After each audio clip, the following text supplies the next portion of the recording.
नमस्कार। आज हम एक बहुत ही दिलचस्प कहानी के जरिए ये समझने की कोशिश करेंगे कि क्या सिर्फ आस्था, सिर्फ विश्वास रखना ही काफी है, या फिर हमारी मेहनत ही हमारी असली पूजा है। चलिए एक साधारण से किसान की इस असाधारण यात्रा से इस गहरे सवाल का जवाब ढूंढते हैं। तो हाँ, इस पूरी कहानी के केंद्र में यही एक बड़ा सवाल है, क्या सिर्फ विश्वास करने से सब कुछ हो जाता है? ये एक ऐसा सवाल है जो हम सब कभी ना कभी खुद से जरूर पूछते हैं। आइए देखते हैं कि ये कहानी हमें क्या सिखाती है। तो कहानी का पहला हिस्सा है भक्ति और गरीबी। यहाँ हम मिलते हैं कहानी के नायक से, एक ऐसा इंसान जिसके दिल में भक्ति तो बहुत है, लेकिन उसकी जिंदगी गरीबी और एक तरह के ठहराव में फंसी हुई है। तो बात है एक गरीब किसान की।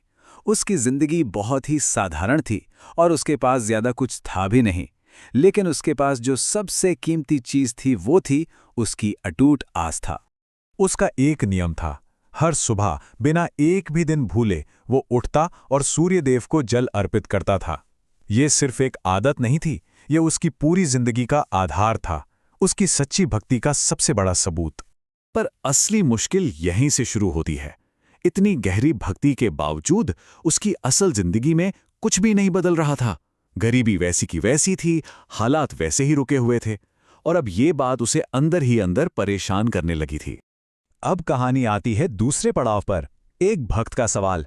जब प्रार्थनाओं का जवाब मिलता हुआ नहीं दिखता, तो कभी कभी विश्वास की नींव भी हिलने लगती है।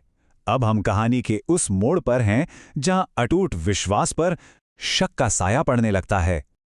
और आखिरकार एक दिन उसका सब्र का बांध टूट गया। उसने हताश होकर आसमान की ओर देखा और सीधे सूर्यदेव से ही पूछ लिया, हे सूर्यदेव, क्या मेरी भक्ति किसी काम की नहीं है? क्या ये सब बेकार है? ये सिर्फ एक सवाल नहीं था, ये एक भक्त के दिल की आवाज थी। और कहते हैं ना, जब कोई सच्चे दिल से पुकारता है तो जवाब जरूर आता है। यही कहानी में एक दिव्य हस्तक्षेप होता है, एक ऐसा संदेश जो उस किसान की सोच और उसकी किस्मत दोनों को हमेशा के लिए बदलने वाला था। जैसे ही उसने ये सवाल पूछा, तभी अचानक आसमान एक बहुत ही तेज दिव्य रोशनी से भर गया। हवा में एक अजीब सी शांति और ऊर्जा महसूस होने लगी। साफ था कि कुछ असाधारण होने वाला है। और उस सुनहरी रोशनी के बीच से स्वयं सूर्यदेव प्रकट हुए। ये कहानी का सबसे बड़ा टर्निंग पॉइंट था। एक भक्त की पुकार को आखिरकार उसके भगवान ने सुन लिया था। सूर्यदेव का जो संदेश था वो सुनने में बहुत सरल लेकिन बहुत ही गहरा था। उन्होंने कहा, तुम्हारी मेहनत ही तुम्हारी पूजा है। सोचिए, इस एक लाइन ने भक्ति की पूरी परिभाषा ही बदल दी। पूजा सिर्फ एक रिचुअल नहीं, बल्कि कर्म है। उन्होंने अपनी बात को और आसान बनाते हुए दो हिस्सों में समझाया।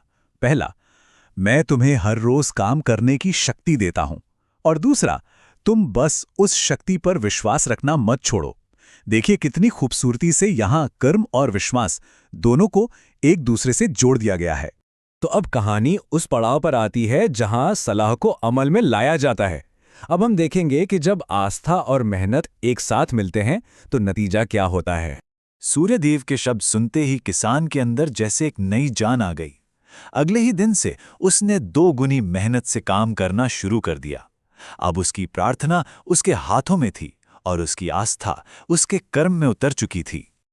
और हाँ, ये समझना बहुत जरूरी है कि ये कोई जादुई चमत्कार नहीं था जो एक रात में हो गया। ये लगातार की गई मेहनत का नतीजा था। पहले दिन तो सिर्फ एक नया जोश था।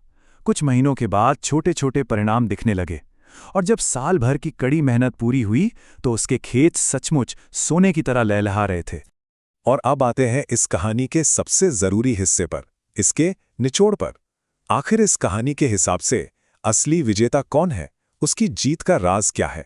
तो इस कहानी का निष्कर्ष ये है कि असली विजेता वो नहीं है जो सिर्फ प्रार्थना करता है, बल्कि वो है जो सूर्य की तरह हर रोज बिना थके अपने काम से चमकता है, यानी लगातार कर्म और अटूट विश्वास के साथ। यही इस कहानी का आखिरी और सबसे शक्तिशाली संदेश है। यह सिर्फ एक कहावत नहीं है, बल्कि जिंदगी में सफलता का एक बहुत गहरा सूत्र है। तो ये कहानी हम सबको इसी एक सवाल के साथ छोड़ जाती है, कोई भी इंसान अपनी मेहनत को अपनी पूजा कैसे बना सकता है, और हम सब अपनी अपनी जिंदगी में कर्म और विश्वास का ये संतुलन कैसे पा सकते हैं, ये सोचने वाली बात है।